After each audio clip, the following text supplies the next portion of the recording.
İnsan tanıdığı dərd ona ən doğma olan şeydir. Yeni Aa, atdığınız addım sizi elə böyük dərdlərlə qarşılaşdıra bilər ki, köhnəyə deyirsiniz ki, şükür şükür edersin. eləyərsiniz ki, yəni bu nə idi ki? Dolayısıyla bir şeyi, bir daşı yerindən tərpətmək, bir mövzunu dəyişmək, bir münasibətə müdaxilə etmək o qədər asan bir şey deyil yəni. Bu məsuliyyəti ala bilirsinizsə əgər, bu yenə müdaxilə etmək istəyən insanın öz fərdi keyfiyyətlərindən əlaqədardır. Dəstək ola biləcəksinizsə əgər, çətinliyində yanında olacağın. Çünki siz elə bilərsiniz ki, ona 6 ay kömək eləyərsiniz, bir ay sonra tükənə bilərsiniz yəni.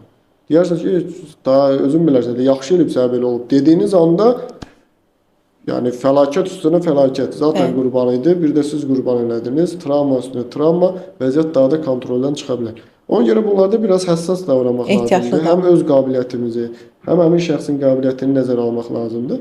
Birisinin həyatına müdaxilə etmək elə asan bir şey deyil. O tamamilə müdaxilə edənin imkan və qabiliyyətlərindən əlaqədar.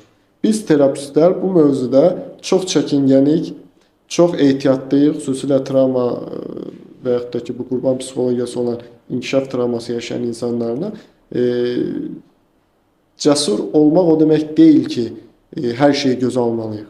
Qəbul edilən səviyyədə və uyğun anlarda o həmlini eləmək lazımdır.